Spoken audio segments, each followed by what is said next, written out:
Ah, ok. Yo te lo voy a sacar, está el parlante.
Hola.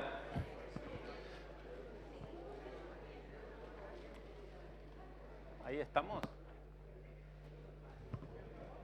Bueno, buenas tardes a todos.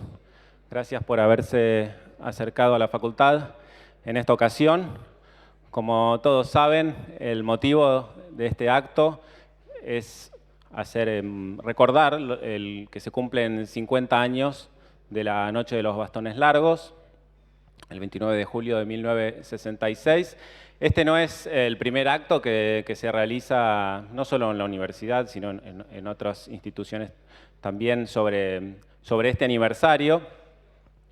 De hecho, bueno, cuando comenzó el año empezamos a charlar con Juan Carlos qué íbamos a hacer, así que bueno, como mínimo dijimos vamos a hacer un acto y también surgió la idea de hacer un video.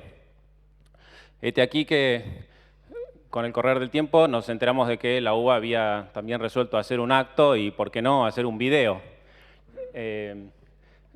Por eso hay que patentar las ideas. Lo que, de todas maneras, dijimos, bueno, a pesar de que la UBA va a hacer un acto y a pesar de que la UBA va a hacer un video, nosotros vamos a hacer nuestro propio acto y nuestro propio video, porque tal vez sospechábamos que lo que hiciera la UBA, y me refiero en particular al rectorado, no nos iba a dejar del todo contentos. Y eso, por lo que cuentan los que estuvieron en el acto del 29 de julio y que pudieron ver el video, aparentemente fue así. Y además, en Exactos no íbamos a dejar de tener nuestra propia actividad para recordarlo a nuestra manera. Y bueno, entonces, como les decía, vamos a presentar hoy el video que realizó la facultad. Este video además tiene la particularidad no solo de reunir numerosos testimonios de docentes, investigadores de la facultad, bueno, que en distintas etapas de su carrera, en el momento de ocurrida la Noche de los Bastones Largos, obviamente que no solo lo vamos a poder ver nosotros, sino la idea también era poder compartirlo en la web y que toda la comunidad de Exactas a lo largo y a lo ancho del mundo tuviese la posibilidad de verlo. Siempre que organizamos un acto y lo anunciamos a la comunidad de graduados externos, por ejemplo, nos dicen, bueno, pero no se podrá ver y que quisiéramos estar ahí, no lo van a transmitir. Bueno, hemos tomado ese reclamo y no solo este video va a estar disponible en el canal de YouTube de la facultad a partir de mañana, sino que además este propio acto está siendo también transmitido por el canal de YouTube de la facultad. Entonces, nuevamente agradecerles la presencia.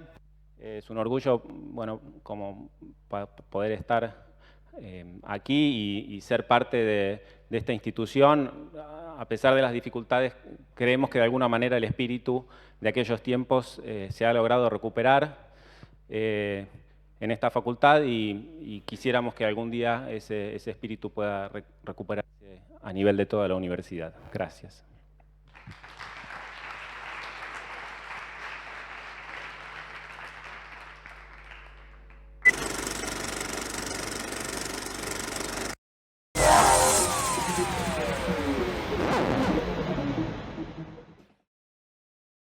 La grave crisis institucional culminó con la separación del doctor Arturo Illia del cargo de presidente de la Nación. Las tropas fueron ocupando los lugares claves de la ciudad para mantener un orden que en ningún momento fue alterado. Yo, Juan Carlos Onganía, juro por Dios nuestro Señor... Buenos Aires, 28 de junio de 1966. En este día aciago en el que se ha quebrantado en forma total la vigencia de la Constitución, el rector de la Universidad de Buenos Aires hace un llamado a los claustros para que sigan defendiendo como hasta ahora la autonomía de la universidad. Que no reconozcan otro gobierno universitario que el que ellos libremente han elegido, de acuerdo con su propio estatuto, y que se comprometan a mantener vivo el espíritu que haga posible el restablecimiento de la democracia. Hilario Fernández Long, redactado el 28 de junio de 1966, a las 4 de la mañana, con el acuerdo y la adhesión de los miembros del Consejo Superior.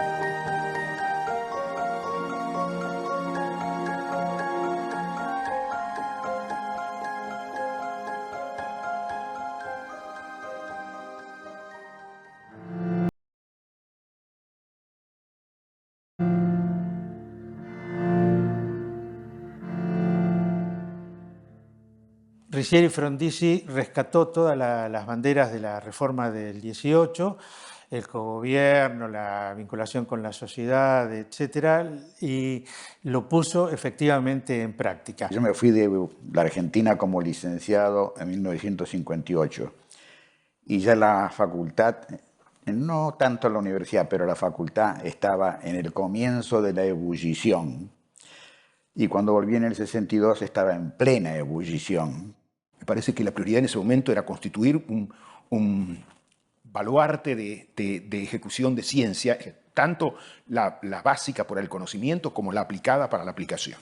Gente de 35, 40 años estuviese a cargo, llevase adelante con éxito y transformase completamente una institución, eso era una normalidad increíble. Porque teníamos todos un impulso absolutamente fuera de lo común, que quizás tenga que ver con la juventud, pero además con un ambiente de producción donde había una mística de construcción de la facultad que en absoluto luego se vio, creo yo, otra vez. Porque vinieron gente como Jean Biaggi, Bollini, Roederer, que estaban afuera y que vinieron, empezaron a dar cursos y uno se desayunó de que la física era mucho más interesante de lo que yo creía. El departamento casi no existía antes del 56, el de química inorgánica, analítica y química física, y recibimos un flujo de gente que había hecho el doctorado afuera, una estadía postdoctoral afuera, entonces venía con ideas nuevas.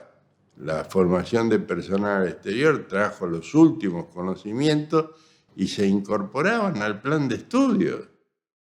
Desde agronomía, yo estaba en una facultad que probablemente fuera el furgón de cola, ¿no?, de ese proceso, pero mirábamos con envidia como estudiantes, ¿no?, a Exactas, que era la locomotora, era un tren bala, eso con Rolando García. Tenía un impulso extraordinario, digamos.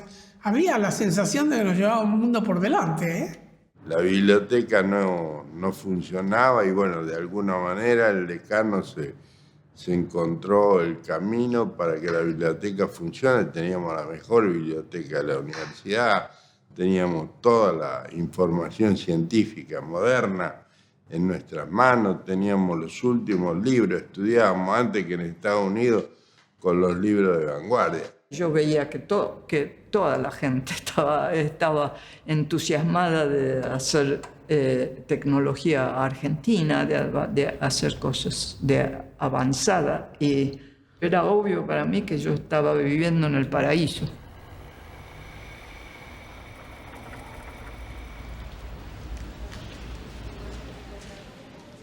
Había discusiones, había diferencias.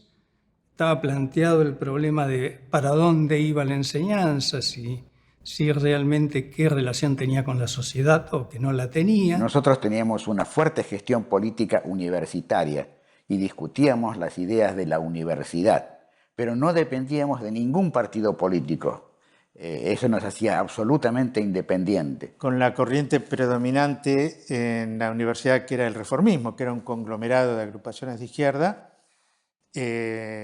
con fuerte preponderancia de la juventud comunista. El humanismo era la otra corriente, más bien conservadora, católica, pero también era un conglomerado. Había discusiones muy acaloradas.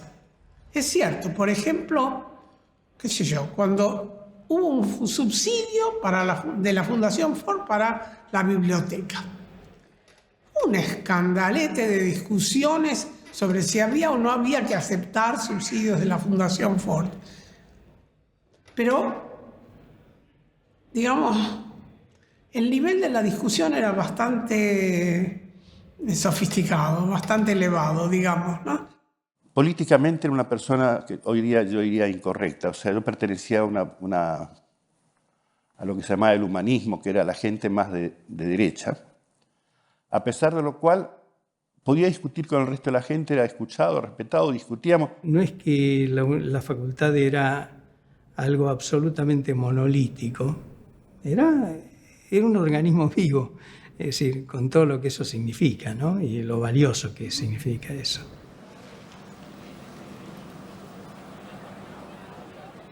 Es la única facultad que tenía mucho full time.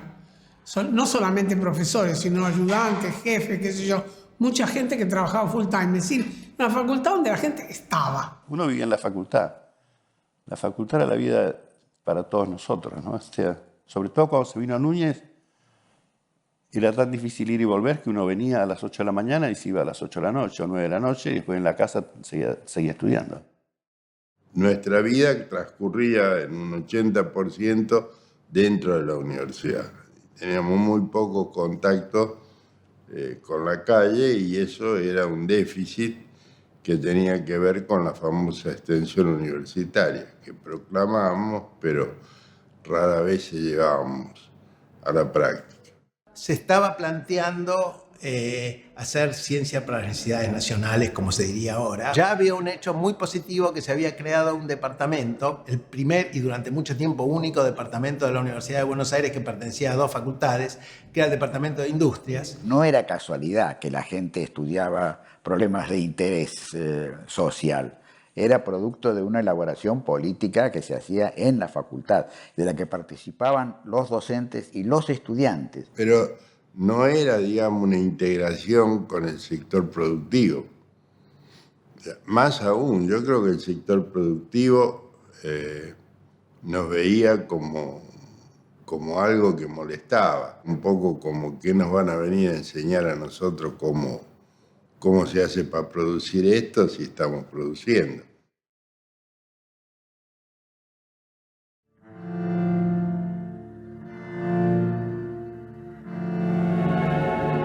Los ministros, que habían sido llamados con urgencia, llegaron a la Casa de Gobierno para realizar una reunión de gabinete, a cuyo final todos presentaron sus renuncias. En el gobierno de Ilia, el presupuesto de educación del país llegó a niveles que nunca se alcanzaron. Sin embargo, la lucha más fuerte del movimiento estudiantil era por mayor presupuesto. Nosotros entonces estábamos reclamando más presupuesto y colaborando de alguna manera con la, entre comillas, desestabilización del gobierno de Ilia.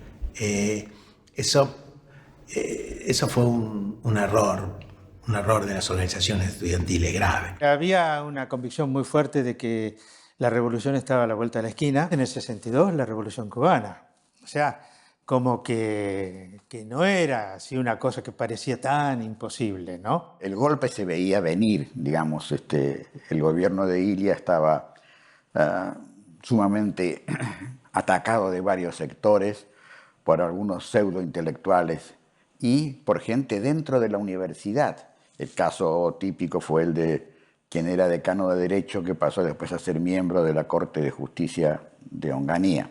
Pero lo más preocupante era que la sociedad en general, el golpe de Onganía lo había recibido bastante bien. La Argentina no era un país democrático, perdón, no era un país de cultura democrática. La mayor parte de los argentinos no estaban interesados en la democracia. El movimiento estudiantil no reacciona. Ya no dice nada con respecto al golpe. La dictadura, que por otro lado no era un cuartelazo, era un gobierno que venía para estar 40 años en el país. O sea que tenía un proyecto muy, muy grande, muy largo, ¿no? Cuando llegó el golpe, nos empezamos a plantear qué hacemos si interviene en la universidad. Porque además pensábamos que era una medida inmediata. Se hizo circular una nota común por la cual se nos pedía, digamos, un compromiso. La gente íbamos y firmábamos acogiéndonos a eso del respeto, a lo que exige la ley, etcétera, o el estatuto universitario, etcétera. Declaramos nuestra irrevocable decisión de no reconocer otras autoridades de la Facultad y de la Universidad de Buenos Aires que las que legítimamente emanan del cumplimiento del Estatuto Universitario. En consecuencia, tomamos el compromiso de retirar toda colaboración a las personas que ilegítimamente se arroguen tal autoridad en la universidad, haciendo abandono definitivo de nuestras tareas docentes y de investigación en la facultad.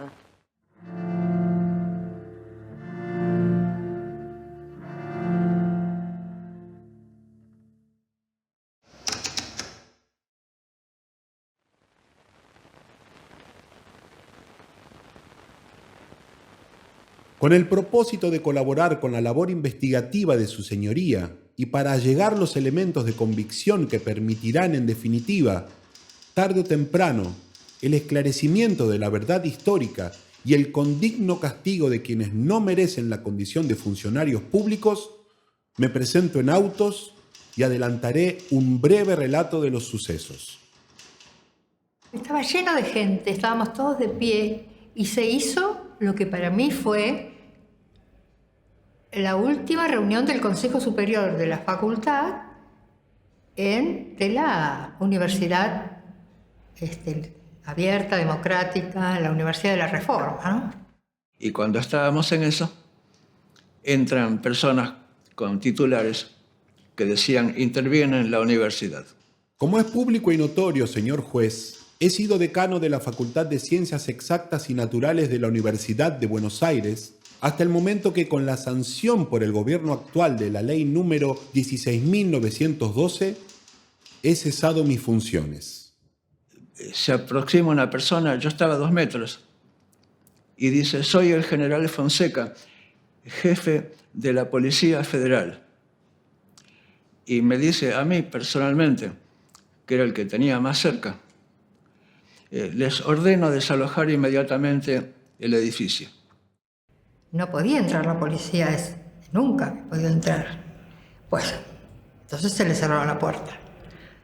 Pero iban a entrar igual. Dado mi carácter de autoridad de la casa y no habiendo recibido notificación oficial de la orden de desalojo, decidí esperar que ésta se produjera por el respeto a la propia dignidad de mi investidura.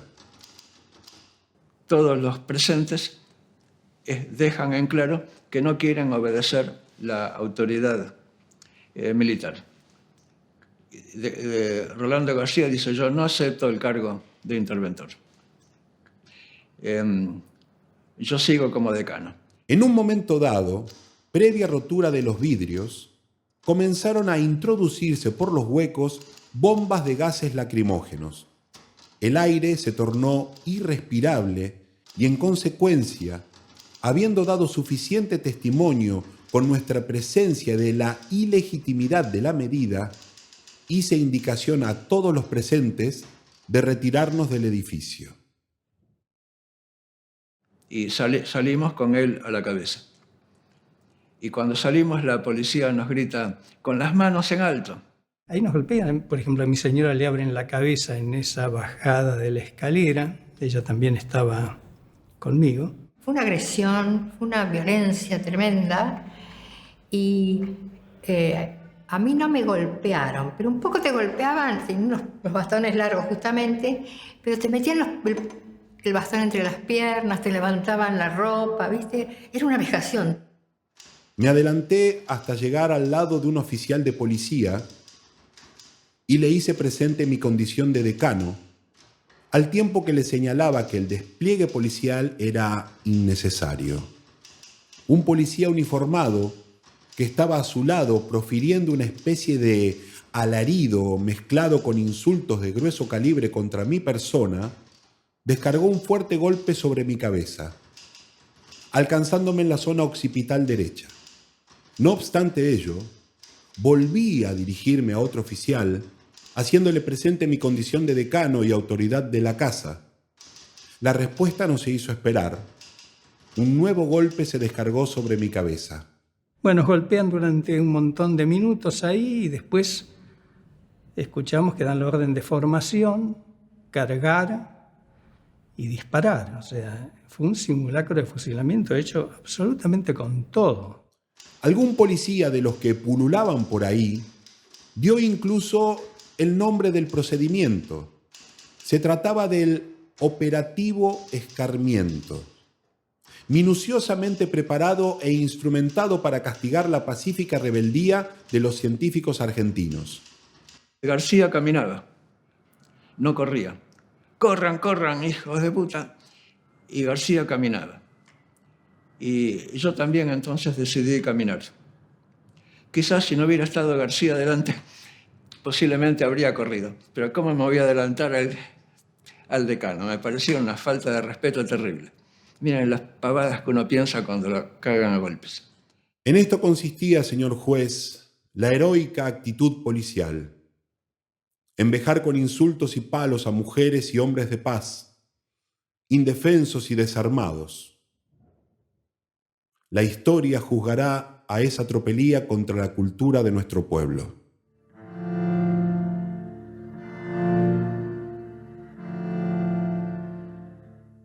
Hubo discusiones muy agrias respecto a si debíamos renunciar o no debíamos renunciar. Prevaleció la idea que sí debíamos renunciar y las renuncias fueron masivas. De manera que eso se produjo como una coagulación repentina, digamos, como un cuajo, y bueno, en ese momento, honestamente, sin pensar a dónde íbamos a ir a dar. Simplemente que renunciábamos. No tuve ninguna duda que si Rolando y todos mis compañeros renunciaban, yo no se me pasó por la cabeza no renunciar. Lo mío era tratar de convencer a que nos preparemos, que nos teníamos que ir. ¿Dónde? No sabía, porque nadie lo sabía. Pero que había que salir de ahí, había que salir, porque si no, no iban a ir sacando de las pestañas uno por uno, y eso hubiera sido, digamos, muy doloroso. Las renuncias se produjeron el 1 de agosto y salió en el diario del 2 de agosto, las de exactas. Las demás fueron como arrastradas en la UBA. Con lo cual casi no, o sea, no es que fue un proceso, digamos, en que la gente decía, uy, ¿qué hacen? Se van, se quedan, no. Yo me acuerdo de una reunión que era de físicos y meteorólogos en la casa de Carlos Barsaski y discutimos un montón sobre renuncias, no renuncias. Me acuerdo que, por ejemplo, Jean Biaggi estaba en contra de las renuncias, a él le parecía que no era una buena idea. Fue colectiva, pero al mismo tiempo fue espontánea. Eso es lo que yo quiero decir, no fue inducida. A pesar de que hay gente que diga, bueno, pero el doctor García ya se había reunido con, ahora no me acuerdo el apellido del ministro de Educación de Chile, y se había reunido con gente que conocía por las relaciones internacionales, etcétera, a nivel universitario, pero no me importa eso. Digamos, fue una reacción espontánea de un montón de gente, no todos, pero casi mucha gente. No quería perderme la oportunidad de estar en la toma de la Bastilla, digamos, en esa gesta que yo creía que era histórica, ¿no? Y también renuncié a mi cargo de ayudante.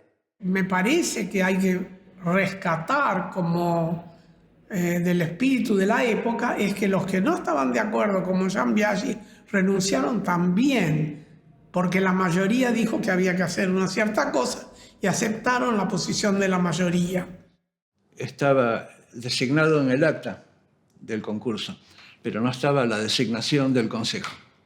Entonces yo no tenía nada a qué renunciar desde el punto de vista docente, pero renuncié igualmente en forma preventiva para que ni se les ocurra nombrarme. Y decidí y pude cumplir no volver a pisar la facultad mientras durase ese régimen. Para mí fue un error.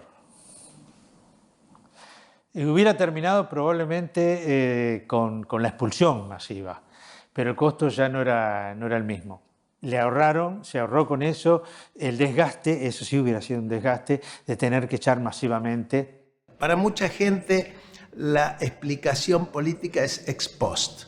O sea, hubo mucha gente que renunció porque yo no voy a seguir de profesor en una facultad en la que viene la policía, me da un golpe en la cabeza, me mete preso durante varias horas, hace un simulacro de fusilamiento, estando junto con profesores que están chochos por el golpe de Estado. No estoy dispuesto, se van al diablo. Muchísima de la gente que no renunció en el 66 no renunció porque no tenía un cargo. Estaba afuera y no podía renunciar a nada, pero se quedaron afuera. O sea, la cantidad de gente que dejó de volver y que muchos dejaron de volver para siempre, o sea, se quedaron y ya se quedaron. La gente pensaba que las renuncias masivas iban a tener algún efecto en la población, no solo en el gobierno.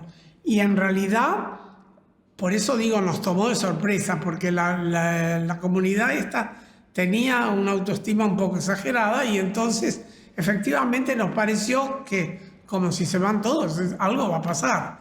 Y no pasó nada. Un hecho político tan importante como la renuncia, unido a la afortunada, aunque la palabra afortunada suena medio incómoda en ese momento, la afortunada participación del profesor Ambrose, que mandó una memorable carta al New York Times, dio un relieve internacional muy grande, o sea que no solamente hubo impacto nacional, sino internacional. Es perfectamente factible que hubiera habido muchos profesores renunciantes que pensaron que les estaban subiendo la apuesta a los militares y que los militares iban a tener que ceder. Lo cual no entiendo muy bien qué podía querer decir. ¿Qué significaba ceder para los militares? Uy, sí, me equivoqué, vuelvo a poner a Rolando García como decano. Nos decían, ¿cómo renunciaron? Entregaron el botín a las fuerzas del mal. Tendrían que haberse quedado y ofrecer, aunque sea una mínima resistencia. Bueno, posiblemente lo que yo hice no fue lo mejor para los ideales democráticos, pero fue lo que sentí que tenía que hacer. Uno pisa un rastrillo, el palo se levanta y le pega en la frente, y no es que el rastrillo sea vengativo. Eso lo explica la mecánica, no la psicología. Bueno, me agarraron a golpes y renuncié. Eso lo explica la mecánica. La política no interviene para nada. No es tan difícil de entender que uno se ofenda.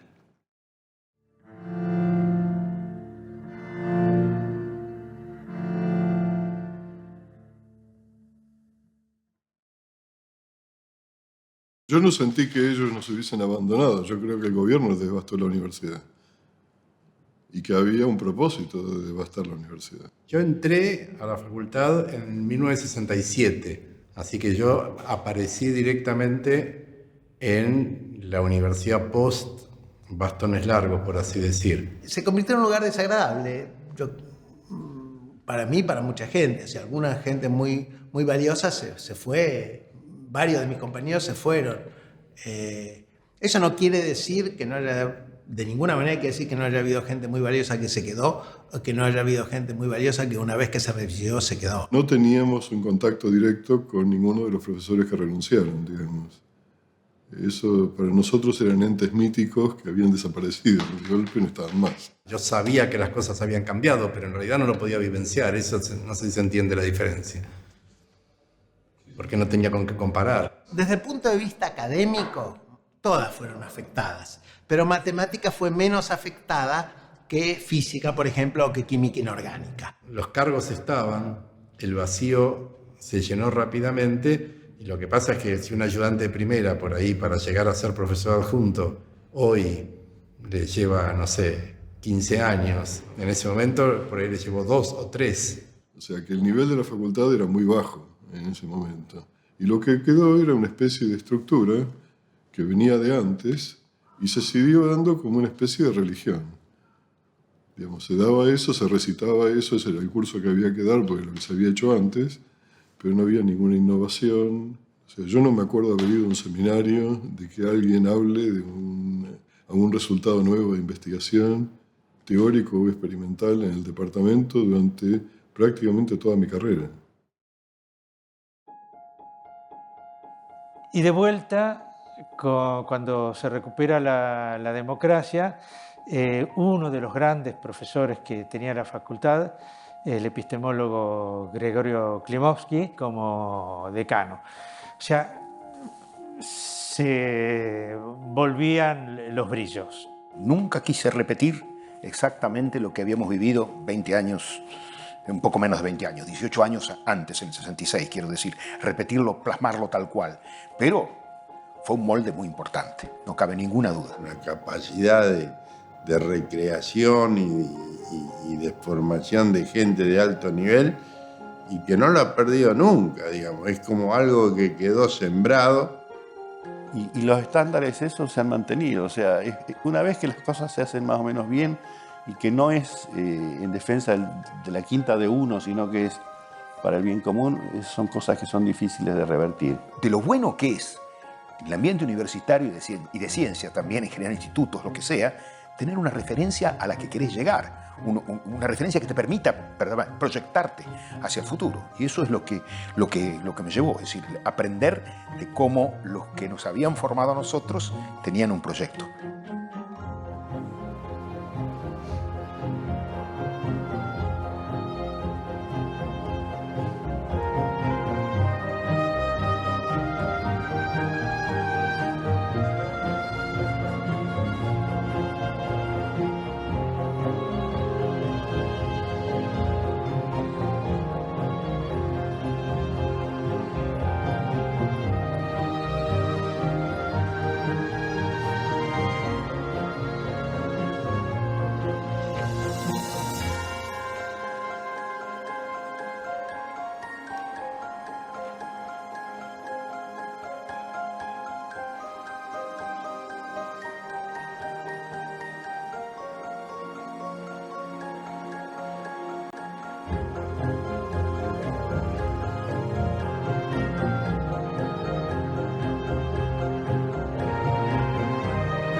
Este video fue realizado por la facultad, específicamente se ocupó la Subsecretaría de Comunicación, que aquí está el subsecretario Armando, y bueno, su equipo de trabajo. La idea es no solo publicar este video en su corte final, digamos, sino también la totalidad de las entrevistas, el material que no se utilizó para que puedan ser visualizadas completas. Por supuesto, también los protagonistas del video son solo una parte, ¿no?, de todos los protagonistas de aquellos sucesos, desde ya que, bueno, no podíamos entrevistarlos a todos y publicar un video con todos porque sería demasiado largo. Obviamente que muchas personas que participaron quedaron afuera del video, si bien tratamos de que dentro de la selección quedasen representadas las distintas opiniones que existieron sobre esos hechos. De la misma manera, también este acto va a tener una segunda parte en donde solo algunos de los entrevistados van a compartir algunas palabras con nosotros. Me estoy refiriendo al doctor Roberto Fernández Prini, al doctor Pablo Jakobkis y a la doctora Silvia Braslaski, que no participó del video. Ella reside habitualmente en Alemania, pero precisamente hoy se hizo el acto de entrega del diploma de doctora honoris causa de la Universidad de Buenos Aires, así que también la tenemos con nosotros para escucharla. Los invito entonces, luego de sus exposiciones, bueno, habrá tiempo para preguntas, opiniones, intervenciones y algún debate también.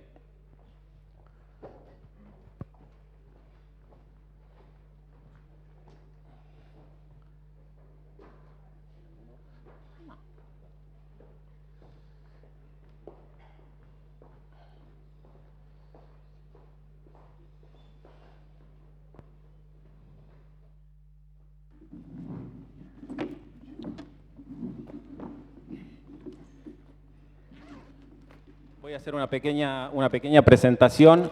Como es habitual en este tipo de paneles, lo que hacemos es pedirle a la dirección de alumnos que rescate los legajos.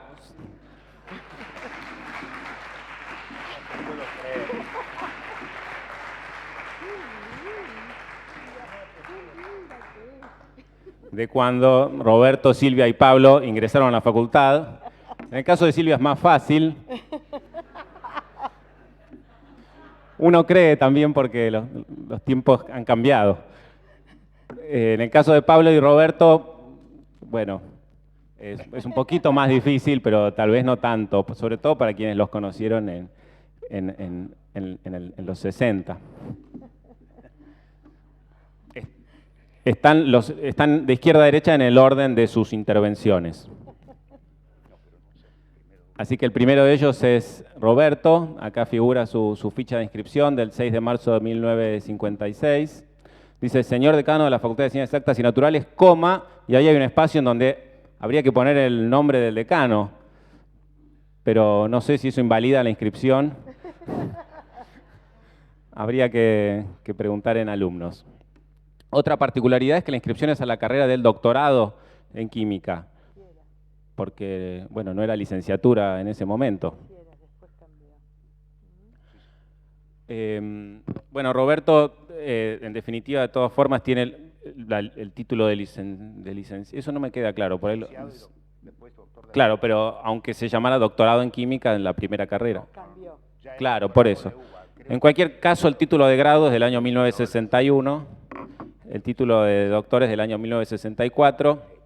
Actualmente Roberto es profesor emérito de la facultad, bueno, por supuesto, de la universidad. No voy a hacer mención a las destacadas trayectorias de los tres oradores, pero todas ellas son destacadas, sí, a los años en los que se recibieron en la facultad y su situación actual, digamos. En segundo lugar, entonces, acá tenemos la ficha de inscripción de Pablo, acá sí, dirigida al señor decano, doctor Rolando García. Pablo es actualmente profesor de la facultad, por supuesto, bueno, fue decano de la facultad también durante 2 periodos, se licenció en matemática en el año 67 y se doctoró en el año 88. En el caso de Silvia, bueno, también el decano era Rolando García. Si ven, no sé si por ahí algunos los tapa un poco, pero bueno, hubo que aclarar el apellido en letras de imprenta mayúscula. A mí también, me vino bien, digamos, me vino bien esa aclaración, porque yo también lo tuve que escribir y pensé que había una B antes de la S, pero acá me saqué la duda. Los más perspicaces, y quizás, Pablo, vos te hayas dado cuenta también de que hay un pequeño error en tu apellido en el video. Me di cuenta perfectamente.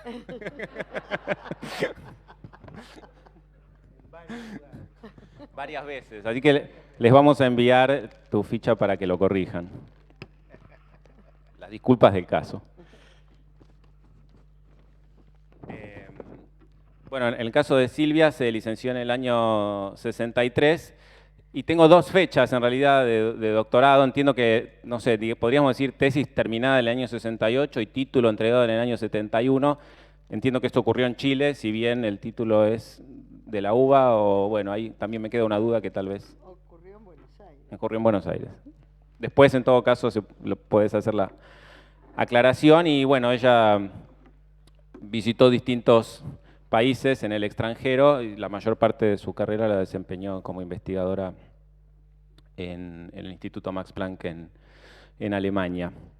Así que, bueno, esa es la breve introducción que les quería hacer. Silvia también, bueno, recibió el premio Raíces en el año 2011 y lo menciono particularmente porque justamente quizás es una rareza que podamos contar aquí con un representante de ese éxodo que hubo, o que por lo menos comenzó en aquellos tiempos. Roberto, adelante. Hola, hola. Hola, hola. Hola, sí, anda. Gracias, Leo, gracias al decano Juan Carlos Reboreda por la invitación a participar de este acto y decir unas palabras. Nos han sugerido ser breves y me parece muy bien, y empezar donde terminó el video, por lo menos. En realidad lo que yo voy a decir empieza cuando, como mencionó uno de los entrevistados, el doctor Gregorio Primoschi era decano normalizador de esta facultad en el comienzo de la época de la democracia, del periodo democrático, perdón, y es a eso a lo que me voy a referir. Me convocó para ver si quería hacerme cargo de la dirección del Departamento de Química Inorgánica, Analítica y Química Física.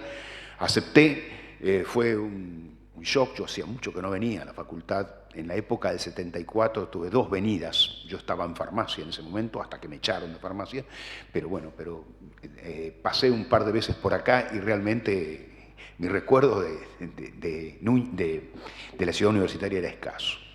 De manera que cuando llegamos, acompañado afortunadamente por la doctora Mireille Perec, que actuó como un soporte, una ayuda tremenda psicológicamente, porque caminábamos los pasillos que no conocíamos realmente, o yo no conocía, y lo único que veíamos era aparatos bastante rotos, desvencijados, que reconocíamos algunos de nuestros colegas habían usado para hacer sus tesis o sus trabajos experimentales, etc. Bueno, hubo que superar eso, porque el pedido también de Leo fue que miráramos hacia adelante un poco. A mí una cosa que me sorprendió cuando llegué a la facultad de vuelta es algo que duró por un par de años, me duró por un par de años y luego se fue aquietando. Es que noté una brecha, para no repetir una palabra que es mala, una brecha entre los estudiantes y los docentes en general. Una brecha que después me expliqué, es mi explicación, desconfianza.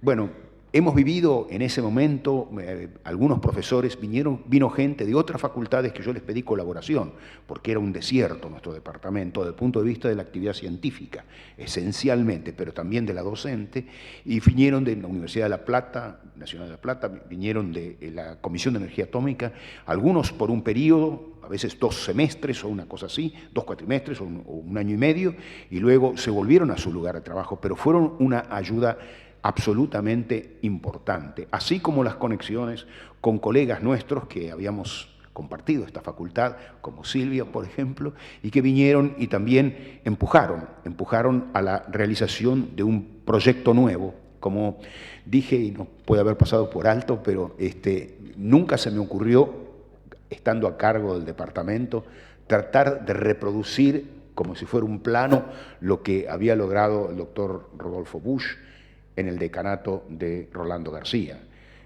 Había que tirar para adelante. Lógicamente que partimos de lo que teníamos. Lo que teníamos era mucho de lo que habíamos hecho antes, pero no nos conformamos con eso. Tuvimos la suerte, yo creo, y primero el apoyo de todos los decanos elegidos en democracia apoyaron el proyecto, que pasó por muchas etapas, porque se hizo un instituto, los fondos que podía otorgar la universidad o la facultad eran escasos, no alcanzaban para hacer una investigación competitiva. Afortunadamente tuvimos una donación, después de pelearlo un poco, con el gobierno de Alemania, que nos dio un fondo base con el cual realmente se hizo creíble la posibilidad de recrear una actividad importante en el área de la química inorgánica, analítica y química física. Eso para mí es muy importante, resultó muy importante al darme, en ese momento ya esa brecha había empezado a disminuir, porque el trato con los estudiantes era distinto, por lo que sea, porque les merecíamos más confianza desde el punto de vista humano. La cuestión es que el instituto, lo que en ese momento era un grupo de gente basado en esta donación alemana, empezamos siendo un instituto de la facultad y la universidad, luego al mismo tiempo un programa de CONICET y finalmente somos ahora, hemos sido ya por muchos años, un instituto del CONICET, una unidad ejecutora de doble dependencia entre UBA y CONICET.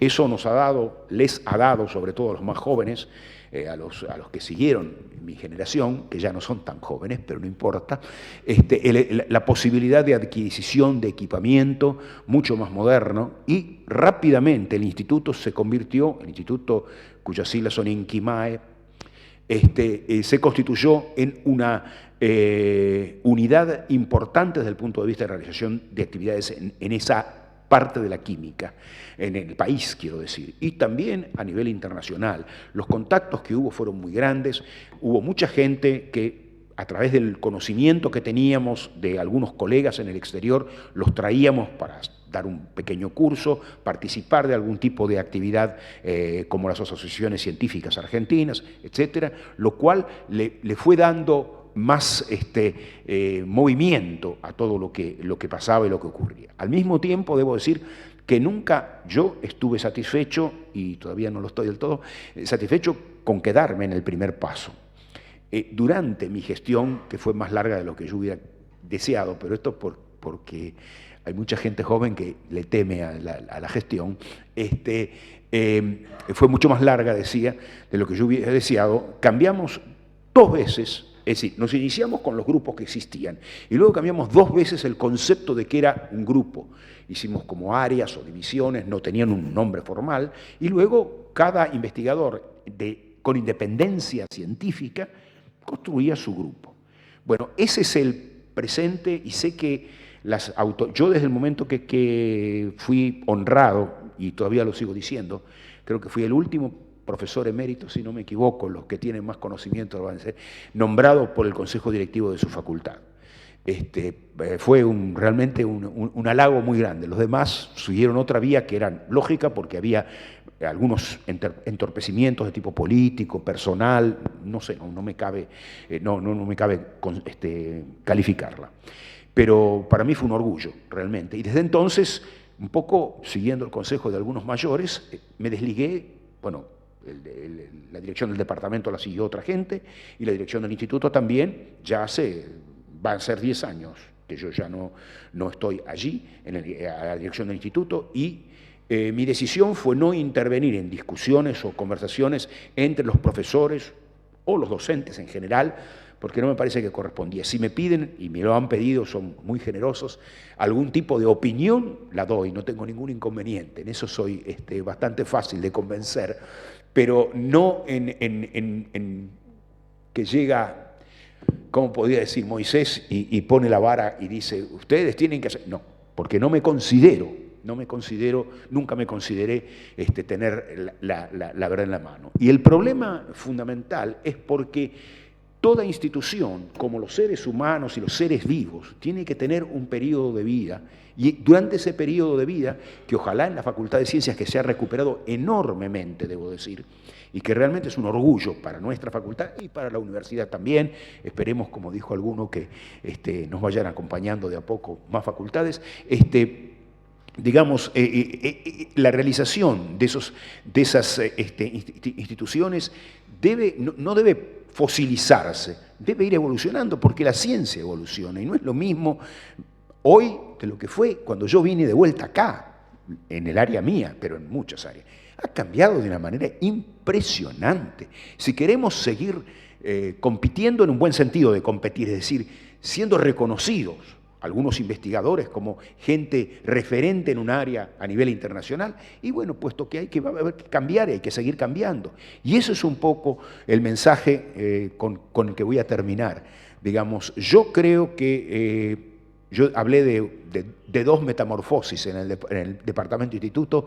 Creo que el Departamento Instituto, y quién sabe otros de la facultad, algunos lo han hecho, como el de Biología, en su momento, por razones distintas, lo que se quiera. No estoy comparando, pero digo, ha ocurrido ese tipo de fenómenos. Yo creo que nuestro departamento va a tener que pensar un poco en el futuro. ¿Por qué digo esto?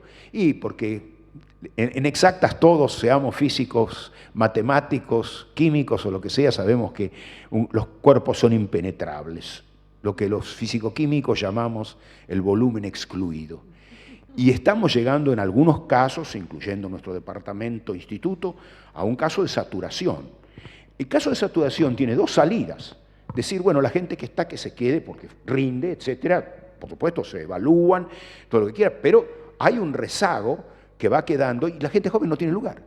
Entonces, no es una cosa fácil. Yo lo rehuí cuando estuve porque se veía venir, pero estábamos lejos. Todavía había mucho lugar libre, todavía había mucho volumen libre. Pero en este momento va a haber que pensar qué va a pasar. Yo creo que nuestro departamento, como consejo a los profesores actuales del departamento y a los docentes en general, es que piensen cómo va a ser en el año 2020. ¿Por qué digo 2020? Por darnos un tiempo de 4 años. Pero hay que pensarlo, conversarlo y discutirlo, y no es fácil. Yo sé que no es fácil, pero va a haber que hacerlo, porque si se estanca la masa humana, los participantes se estancan, eso va a caer en métodos de pérdida de competitividad, en el buen sentido de la palabra competitividad, pérdida de competitividad y además ciertas cosas que han ocurrido ya en nuestro departamento, que es la radio pasillo y el uso de mecanismos no totalmente avalados por el sistema de concursos, digamos, y una cierta tendencia a la endogamia que no hace mucho bien, cuando se extiende por encima de lo prudente. De todas maneras, para mí ha sido un orgullo pasar 50 años con interrupciones, ¿no es cierto?, como hemos hablado, pero digamos, mi carrera en el 56, como acaba de mostrar, yo ya ni me acordaba cómo era, yo digo, ¿no? Y luego fue interrumpido y luego he vuelto en el 84 en forma efectiva, aunque estuve un poco en la Facultad de Farmacia y Bioquímica. Son 50 años dedicados a la docencia y la investigación vinculado con la universidad. Me ha dado esta facultad una cosa que yo sigo admirando y creo que lo he dicho en público en algún pedazo del video que no tiene por qué, es que hay un espíritu de cuerpo en un buen sentido de la palabra, no de barras bravas, sino del sentido de que se siente que hay algo que late acá y que late con los profesores, con las autoridades, late con los estudiantes, los docentes auxiliares, etc. Y con los no docentes también. Por lo tanto, para mí es un orgullo haber mi carrera acá y es un orgullo que me hayan invitado a decir estas pocas palabras. Muchas gracias.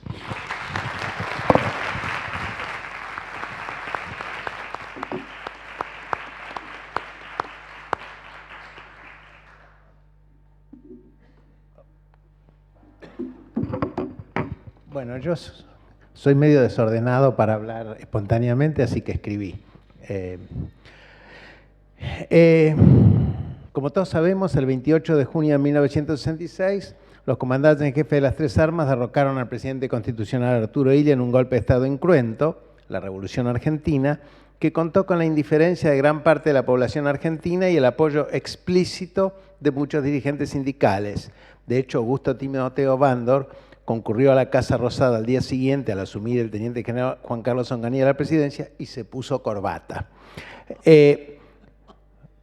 Solo varias universidades nacionales se opusieron institucionalmente al golpe, en particular la de Buenos Aires, cuyo rector, el ingeniero Fernández Long, firmó la recordada y magnífica declaración que comenzaba con "En este día aciago", que fue leída completamente en el video. Sin entrar a explicar los motivos del poco interés de la mayor parte de la ciudadanía por la defensa de la democracia, que sería motivo de un análisis que escapa a esta posición, vale la pena comentar, con respecto al desinterés por la democracia representativa en esa época, que el prestigioso economista desarrollista Aldo Ferrer fue ministro durante los gobiernos de los dos últimos de los tres presidentes militares, ambos a partir del derrocamiento del presidente militar anterior, Marcelo Levingston y Alejandro Agustín Lanusse, y que uno de los ideólogos y practicantes más importantes del pensamiento favorable al desarrollo científico y sobre todo tecnológico del país, Jorge Sábato, fue presidente de SEGBA, Servicios Eléctricos de Gran Buenos Aires, principal empresa de suministro de energía eléctrica del país hasta su privatización por parte del gobierno de Carlos Menem durante el gobierno de Levingston. Ferrer y Sábato creyeron que el desarrollo era más importante que la democracia y no obtuvieron ninguna de las dos cosas. Pero mi intención al mencionar estas actuaciones de ellos no es criticarlos, aunque merezcan críticas muy fuertes, sino resaltar que si dos personas tan preocupadas por el progreso nacional como ellos y tan decentes estuvieron dispuestas a colaborar en cargos importantes durante dictaduras militares en las que el estado de sitio estaba vigente, nadie podía incorporarse como empleado público sin el aval de la Secretaría de Inteligencia de Estado, SIDE, que garantizara que no tuviera ideas subversivas o comunistas. Los partidos políticos estaban prohibidos y los marxistas perseguidos. Sus actitudes simbolizan que el grado de aislamiento de los universitarios que renunciaron en 1966 respecto de la sociedad argentina era muy alto, pues a la sociedad argentina en su conjunto la democracia le importaba poco. Fue necesaria otra dictadura, comenzada 10 años después y muchísimo más siniestra, comparada con la cual la de la Revolución Argentina pareció un cuento infantil, para que la democracia volviera a ser una buena palabra en nuestro país y buena parte de la población, pero no toda ni mucho menos, la reivindicara. En particular hubo, entre muchos otros, dos signos indicativos de que todo iba a terminar mal para la universidad y para la educación en general. El Ministerio de Educación fue rebajado a una simple Secretaría de Estado y uno de los nuevos miembros de la Suprema Corte de Justicia había sido, hasta el día del golpe, el decano de la Facultad de Derecho, Marco Aurelio Risolía. Los militares habían echado a los miembros anteriores de la Suprema Corte, aparte de establecer un estatuto de la Revolución Argentina por encima de la Constitución Nacional. Y por primera vez en la larga y desagradable historia de los golpes militares en Argentina, el presidente de facto pasó a ser presidente a secas sin tener siquiera el prurito de denominarse provisional. O sea, la universidad también tenía enemigos poderosos adentro. De hecho, la Facultad de Derecho era el cuartel general de la derecha más rancia y troglodita de la Universidad de Buenos Aires. En ese sentido, los tiempos han cambiado mucho y para bien. No sé si muchos hubieran imaginado en esa época que 50 años después habría una decana que fuera mujer, judía y profesora de derechos humanos. Sentí esa soledad política sobre todo durante el mes exacto que transcurrió entre la asunción de Onganía, 29 de junio, y la intervención a las universidades, 29 de julio. Técnicamente, en realidad, no fue una intervención, sino una modificación de la ley universitaria, mediante la cual se derogaba la autonomía universitaria y se invitaba a los rectores y decanos, que así lo quisieran, a continuar como tales con el nuevo régimen. Y varios así lo hicieron, no crean que los 9 rectores. Pero ese mes lo recuerdo muy nítidamente, ese mes después, entre el golpe y la intervención. Los militares ni siquiera habían decretado el estado de sitio. Eso fue recién en 1969 con motivo del Cordobazo. El país estaba tranquilo y en la universidad la situación era esquizofrénica. En la UBA se analizaba el futuro como si no hubiera habido golpe de Estado, pero por otra parte todo el mundo sabía que eso no iba a durar mucho. Las clases del primer cuatrimestre habían terminado. Yo era estudiante de tercer año de matemática o estaban por terminar. Y mis compañeros y yo, en algún sentido con la misma esquizofrenia, preparábamos nuestros exámenes sin saber si el ataque a la universidad se produciría antes o después de tal fecha de examen. Es decir, si alcanzaríamos a dar los exámenes o no. Recuerdo un día en que el colectivo 56, en esa época uno de los pocos que llegaba a la ciudad universitaria, no pudo seguir por la costanera norte más allá del Aeroparque porque había maniobras militares o algo similar. En realidad no creo que se tratara de maniobras en una avenida, tal vez era simplemente un ejercicio de amedrentamiento de los universitarios. Tuvimos que hacer a pie el trayecto Aeroparque Ciudad Universitario, lo cual en sí no tenía nada de malo porque el día era espléndido y yo no estaba excesivamente apurado. Lo desagradable fue cruzarnos con los camiones militares y tener la sensación, no sé si correspondiente a la realidad o debido a mi preocupación y tal vez paranoia, por la próxima movida del gobierno contra la universidad, de que los soldados nos sonreían burlonamente. La esquizofrenia la vivía también en casa, porque mi padre, David, era profesor y director adjunto del Departamento de Industrias. Dicho departamento era la primera experiencia de la Universidad de Buenos Aires de departamentos compartidos entre dos facultades, exactas e ingeniería. Tenía un director, que era el doctor Zanetta, y dos directores adjuntos, uno por cada facultad. El de exactas era mi padre. Era un intento, entre otras cosas, de romper la cultura de confederación de facultades que caracterizó siempre a la UBA, e iba a constituir la columna vertebral del anunciado Instituto Tecnológico de la UBA, el mayor esfuerzo que había hecho la universidad en su historia de armar una sólida base de investigación tecnológica al servicio de las necesidades nacionales. El proyecto lo habían redactado mi padre y otros profesores. Releyendo los fundamentos, cuyos borradores originales estaban en casa, no puedo menos de impresionarme de lo actuales que todavía parezcan, no solo por su lucidez, sino, y esto es deprimente, porque el hecho de que todavía parezcan actuales indican el inmovilismo del país al respecto en los últimos 50 años.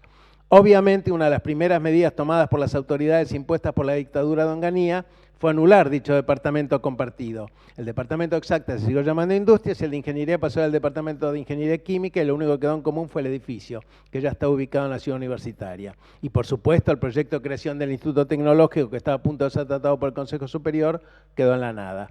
No volvió a haber un departamento común de varias facultades hasta que hace alrededor de 15 años se creó el Departamento de Alimentos de la UBA a instancia de la secretaria académica Alicia Camiglioni. Y me consta, porque yo era el decano de Exactas y apoyé entusiastamente la iniciativa, que no fue fácil llevarla a cabo, pese a que el propio rector Shuberov apoyaba el proyecto. En cuanto a la confederación y no integración de facultades, es interesante comentar que cuando se crearon las facultades de odontología y farmacia y bioquímica en 1946 y 1957 respectivamente, a partir de escuelas dentro de la Facultad de Medicina y en la misma manzana, la que conocen todos, en ambos casos las nuevas autoridades o las de la Facultad de Medicina clausuraron todas las puertas internas posibles entre las facultades para que, si uno quería pasar de una facultad a otra, debía salir a la calle. Y que las facultades de Ciencias Exactas y Naturales y de Arquitectura, o sea, tenemos un ejemplo muy cercano, y de Arquitectura, Diseño y Urbanismo, tienen sus entradas en sentido contrario. El fondo de cada uno enfrenta al fondo de la otra, se dan la espalda. Mi padre llegaba a casa a la noche diciendo, esto es absurdo, estamos haciendo planes para los próximos cuatrimestres y los próximos años y llevando adelante los institutos tecnológicos como si no pasara nada, y en realidad no sé cuánto tiempo más va a pasar antes de que se produzca la intervención. Pero por otra parte no podemos hacer otra cosa que seguir adelante con los proyectos. Los días iban pasando y no sucedía nada. Rendí en el pabellón 1 de la ciudad universitaria algunas materias y el viernes 29 a la mañana di el examen de complemento de geometría a cargo de ese cuatrimestre de Wallace Ambrose, distinguido académico norteamericano, profesor en MIT, de visita en la facultad por todo el cuatrimestre. Al poco rato de terminar el examen, nos llegó el rumor de que se habían intervenido las universidades. Bueno, esa historia es conocida, digamos, no fui protagonista. En un momento dado, con algunos compañeros salimos a tomar un café porque todavía no había llegado la policía y pensamos que no iba a atacar, todavía no había llegado, y así me evité una paliza. Quien sí se quedó fue mi padre, que volvió a casa pasada la medianoche y no del mejor humor, después de haber sido golpeado y detenido durante varias horas.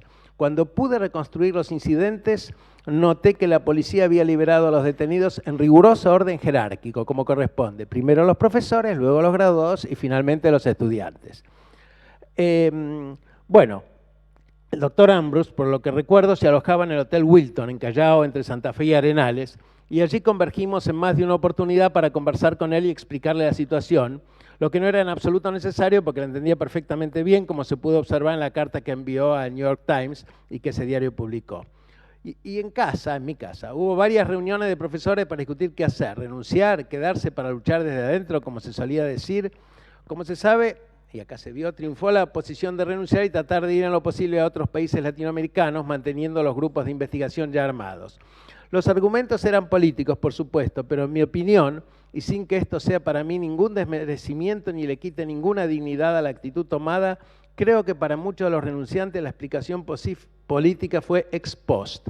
En realidad no estaban dispuestos, muchos de ellos, a seguir trabajando en una facultad donde habían sido terriblemente humillados, sometidos a un simulacro de fusilamiento, golpeados y detenidos, y seguir teniendo como colegas a profesores que habían manifestado la más absoluta indiferencia ante lo sucedido o, incluso en algunos casos, se habían alegrado de que terminara esa situación en la que tenían que soportar a un conjunto de estudiantes revoltosos, discutiendo con ellos de igual a igual en los consejos directivos y en el Consejo Superior.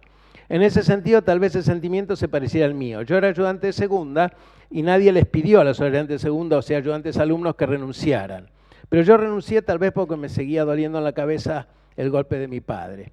Solo volví a la facultad 4 años después y aún así dudé antes de presentarme a un concurso, pero por razones afectivas, no políticas.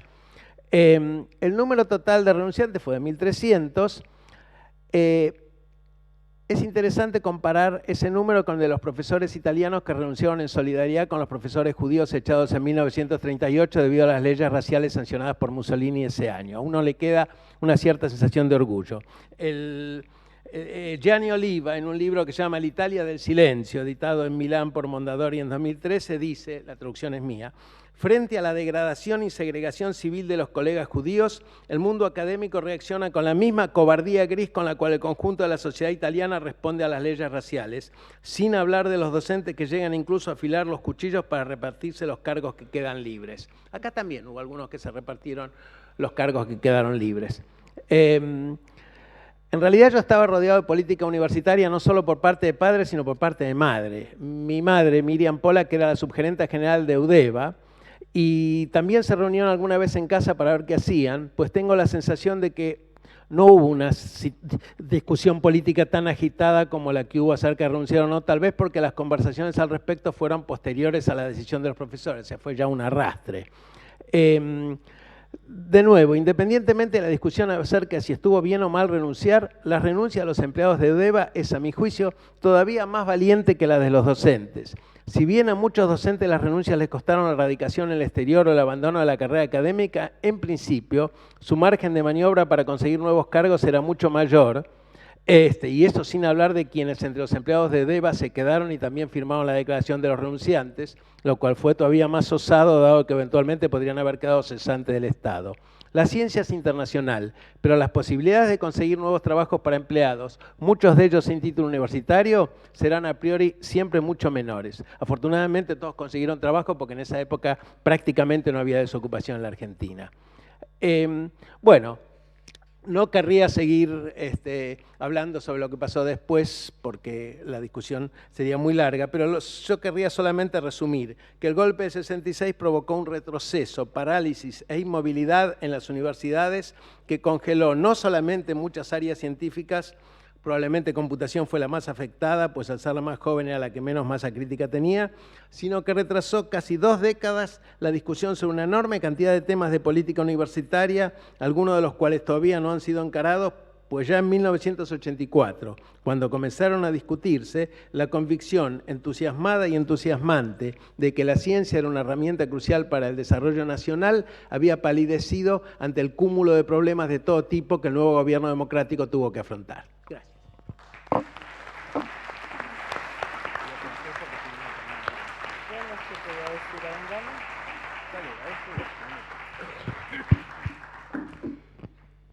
Bueno, buenas noches.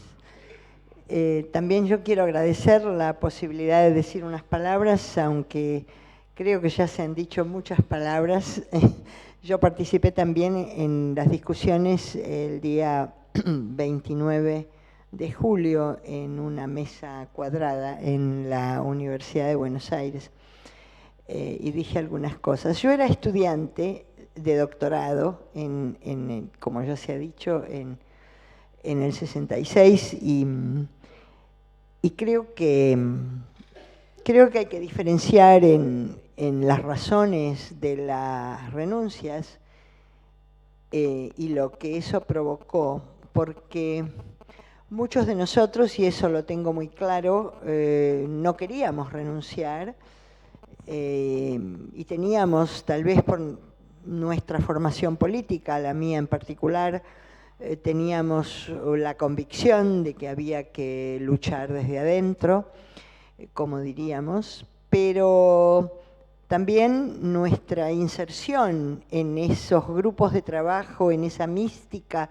científica que yo también corroboro y digo que se había creado en la facultad, nos hacía respetar y las decisiones mayoritarias y formar parte de esos grupos de trabajo. Y era claro que había otra situación para los que estábamos en exactas.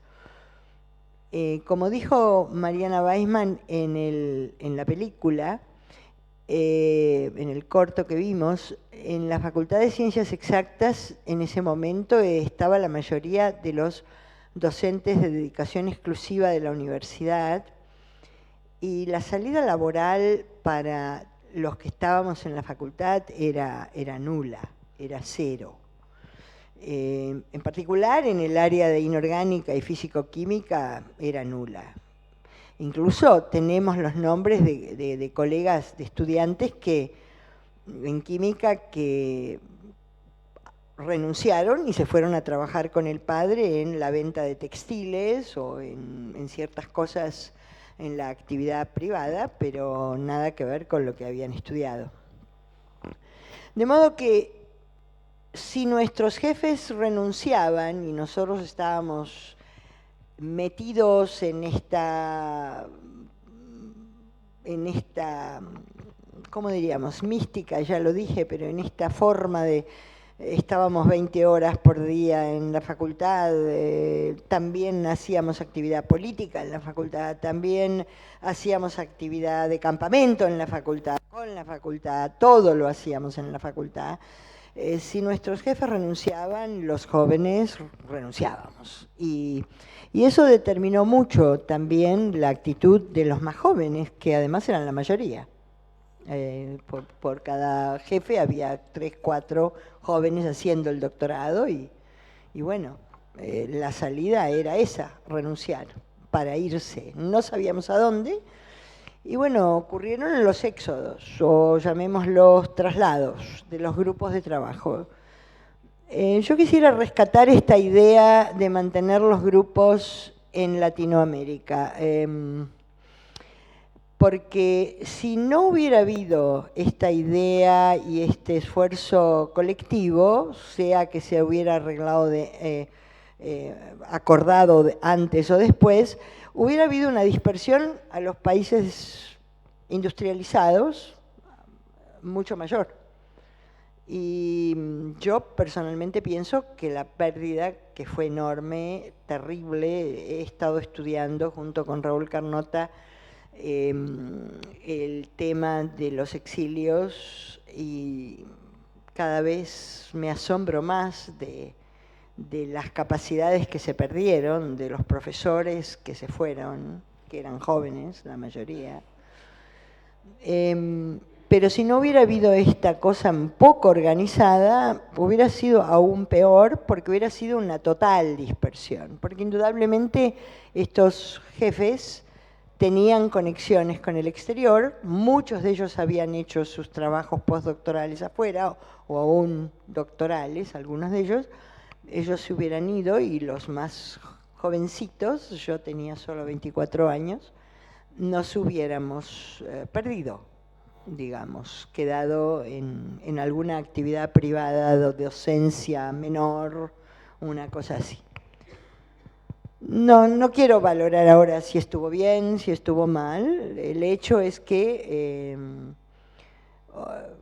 para hablar de algo que bueno, todavía que se sabe, pero que no se ha hablado tanto ahora, es que cerca de 50 fueron a Chile en una primera etapa, luego llegaron a ser 80 o cerca de 100 entre las dos universidades, más de 40 a Venezuela, alrededor de 20 a Perú, con sus familias, por cierto, varios a Uruguay en forma no tan permanente, algunos a México, y la idea era que estos grupos pudiesen volver. Esto era, por cierto, una visión optimista de la cuestión. Bueno, el hecho es que, como señaló Roberto, Bueno, luego de un periodo intermedio en los años 70, en el que algunos como yo volvimos a universidades nuevas, a la Universidad de Río Cuarto, varios volvieron a la Universidad de Buenos Aires. Fue un periodo corto, también muy complejo, muy de muchas discusiones y demás. El hecho es que luego muchos se fueron nuevamente al exterior y yo misma me fui a Alemania, bueno, a través de varios países y demás, y hice una carrera importante. En el momento en que vuelve la democracia, para contar mi experiencia, tuvimos un encuentro fortuito con Roberto en un congreso en Boston de la UPAC, y Roberto me planteó la idea del nuevo departamento y de la resurrección del Departamento de Inorgánica, Analítica y Química Física, y comenzamos o él comenzó a pensar en el proyecto que, bueno, que luego se plasmó a través del CONICET en ese momento y de la Cancillería argentina, con este acuerdo con Alemania en el cual me honro en haber podido participar. Y ahí sí quiero decir que los alemanes en un momento dado me llamaron y me preguntaron si yo podía ser evaluadora de este proyecto, y quiero contar esta experiencia porque yo dije en ese momento, no, yo no puedo evaluar este proyecto porque uno de los grupos que yo estoy ayudando a crear es mío, es el grupo de fotoquímica y en este departamento, y la respuesta de los alemanes fue, bueno, pero usted no va a ser tan tonta como para arruinar su carrera científica solo por ayudar a un grupo de amigos, con lo cual acepté a evaluar y bueno, ocurrió positivamente que con muchos traspieces políticos también, aquí se logró apoyar, evaluar positivamente esa ayuda que fue un puntapié inicial importante para lo que soy el Departamento de Química Inorgánica y luego la construcción del Instituto del INQUIMAE. Yo he tenido el honor, el gusto, el placer de participar con los grupos del INQUIMAE y otros grupos en la Argentina a través de mi experiencia en Alemania con los argentinos y realmente también hay que remarcar lo que ha costado volver a un nivel de ciencia y de participación y de elaboración de proyectos comparable. Me es difícil decir si comparable o no con lo que se había hecho en el 66, es otra cosa, tiene otra perspectiva, pero lo cierto es que construir nuevamente ha sido un gran esfuerzo de todos, de los docentes, de los estudiantes que han participado en otra perspectiva, y no puedo dejar de remarcar que además, visto desde afuera, desde Alemania, los últimos 10 años, o sea, desde la creación del Ministerio de Ciencia y aún un poco antes, el apoyo del Ministerio y del Gobierno a la ciencia y a la investigación en la Argentina ha sido enorme. Ha sido enorme y yo creo que porcentualmente, yo diría que es casi único, por lo menos seguro en Latinoamérica y casi en el mundo. Por cierto que no se alcanza el nivel que uno quisiera, por cierto que falta mucho, por cierto que hay que respetar las características de la cultura argentina, pero creo que ha sido un enorme esfuerzo. Y la otra perspectiva que uno le queda si estudia lo que fueron las renuncias, el éxodo, el exilio, es que hay que saber cuidar lo construido. Y creo que con esto nada más. Gracias.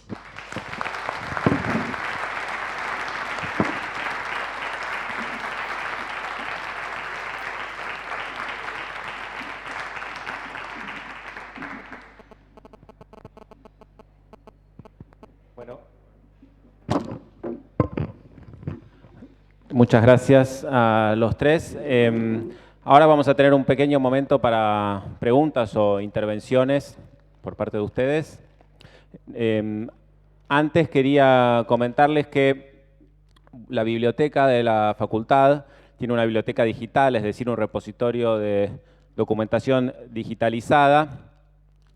En este momento se está trabajando en crear un fondo de documentación acerca de precisamente la Noche de los Bastones Largos, en donde, por ejemplo, los materiales que están exhibidos arriba, recortes de diarios, notas, todo tipo de documentación relacionada va a ser publicado en este fondo en la biblioteca digital.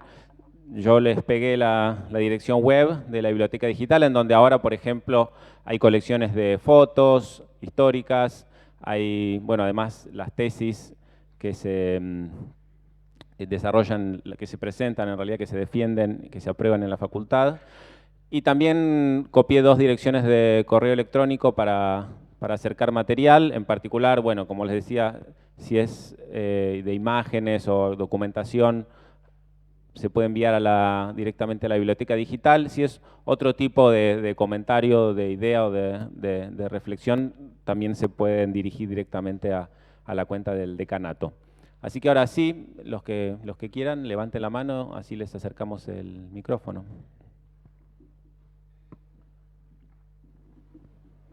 Necesitamos solamente un valiente que rompa el hielo después, seguramente allá.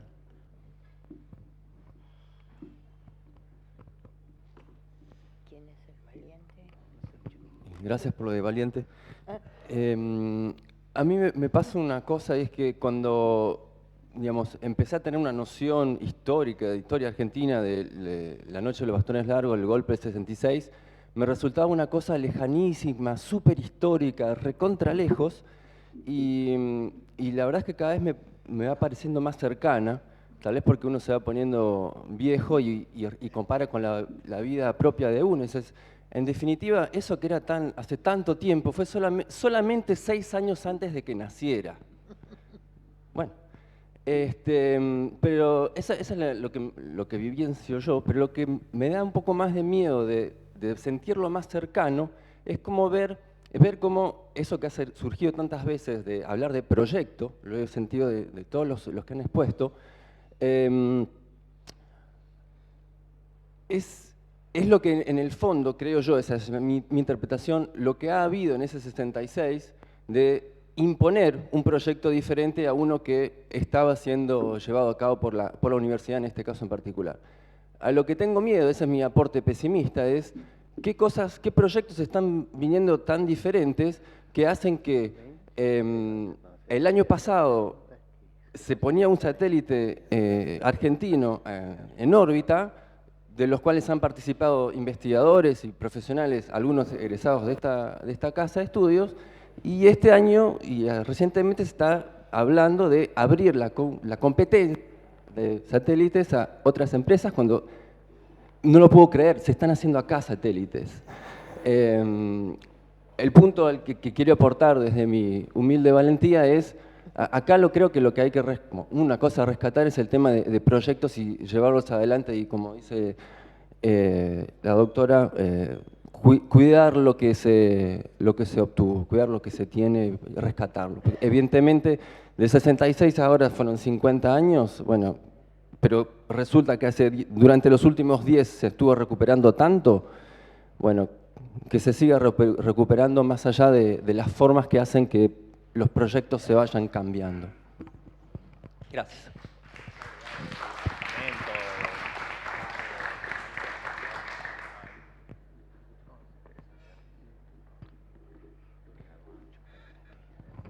Me preguntan que soy graduado de la UBA, no de Exactas, sino de Filosofía y Letras, soy bibliotecario y trabajo acá como no docente en la Biblioteca Central.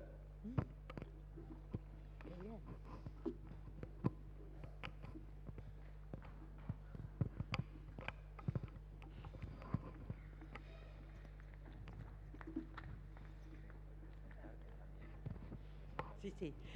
Mi nombre es Norma Winstein, soy bióloga, egresada de esta facultad hace muchos años, tantos como lo que estamos mencionando acá, y quería dar un digamos, una presencia de los muchos, muchos que nos hemos quedado en Argentina y hemos trabajado y hemos egresado de esta facultad, y creo que también lo hago por un reconocimiento a lo que hemos sido premiados por haber podido estudiar en esta maravillosa facultad que fueron los años brillantes del decanato de Rolando García.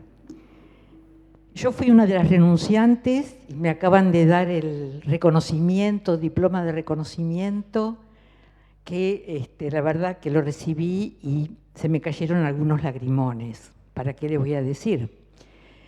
Sin embargo, creo que muchos de los que hemos renunciado nos hemos quedado, muchos, como en mi caso, por temas absolutamente personales, cuando todo mi grupo emigró a distintos lugares de América y de Estados Unidos.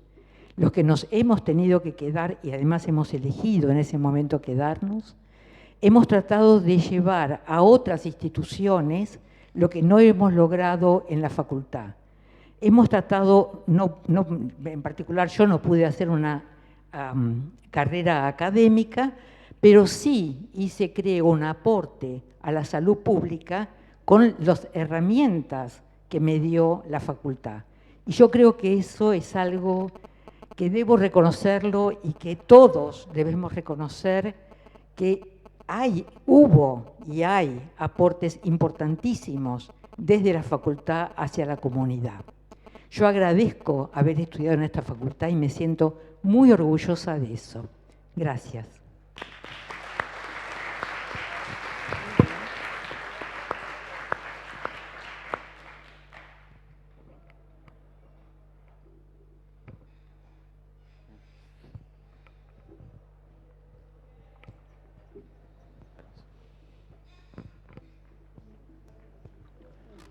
Hola, y bueno, yo soy químico de Exacta, fui también docente, y voy a contar una anécdota que yo escuché en un documental acerca de Rolando García. Parece que en las reuniones él era muy discutido y muy atacado muchas veces, y a la izquierda y a la derecha. Y parece que en una reunión él dijo: la izquierda me ataca porque no entiende lo que estamos haciendo. Y la derecha me ataca porque entiende lo que estamos haciendo. Nada más.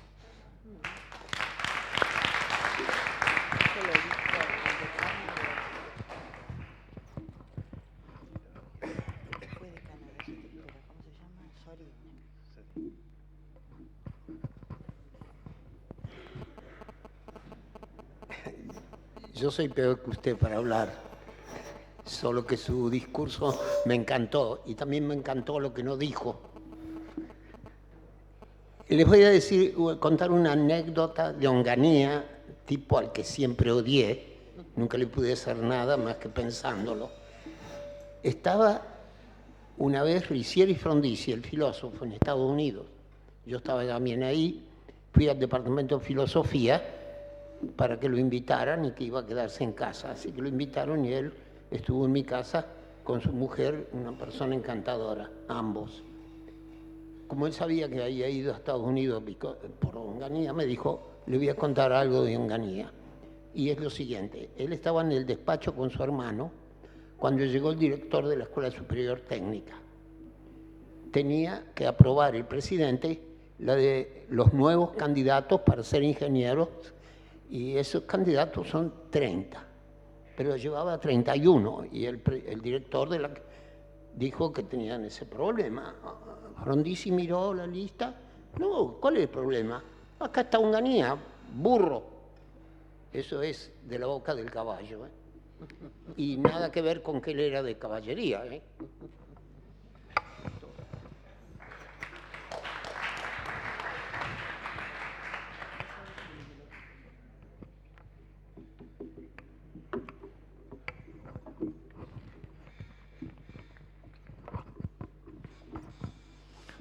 Soy Agustín Rela. en aquella noche docente auxiliar. Les agradezco a la facultad el haber hecho el vídeo y a los que nos acaban de hablar desde la mesa los testimonios de su esfuerzo en mantener activos y en funciones sus equipos de investigación.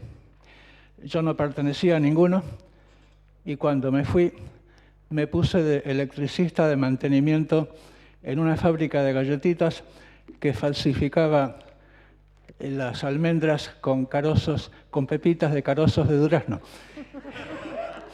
Y esa infamia me pareció mucho más tolerable.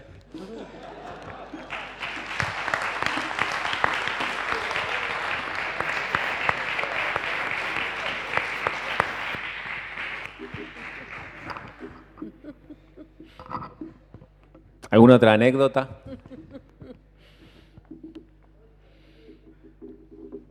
Bueno, muy bien. Gracias a todos y nos vemos la próxima.